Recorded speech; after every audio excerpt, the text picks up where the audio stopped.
बिस्मिल्लाहिर्रहमानिर्रहीम। अस्सलाम वालेकुम। इस वक्त आप देख रहे हैं हमारा चैनल सबा किचन।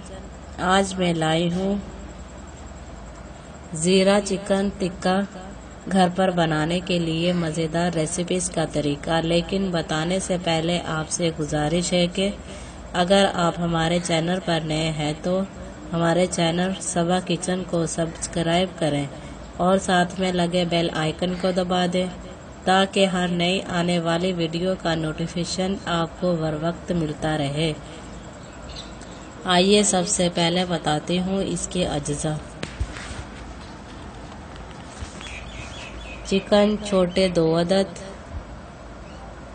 घी या मक्खन 60 ग्राम, खुश्क धनिया 30 ग्राम, सुर्ख मिर्च नमक हस्बे जायका, सफ़ेद ज़ीरा 30 ग्राम, लीमू 3 अदद, टमाटर 2 अदद,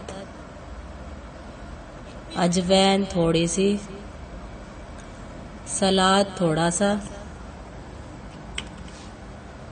आइए अब तैयार करने की तरतीब बताती हूँ। चिकन को इस तरह काटें कि इनके मुत्तसिल टुकड़े हों।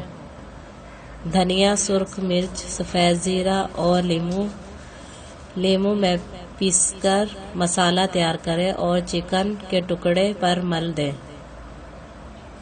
फिर इन्हें सीख पर चढ़ाकर तैयार करें और घी टपकाते जाएं। जब पक जाए तो टमाटर के सॉस और सलाद के साथ पेश करें। मज़ेदार ज़ीरा चिकन टिक्का तैयार है। अगर आपको वीडियो अच्छी लगी हो तो वीडियो को लाइक करें और दूसरों को शेयर करें। वीडियोस को लाइक लाजमी किया करें ताकि आपको इस तरह की अच्छी वीडियोस बर वक्त मिलते रहें। शुक्रिया।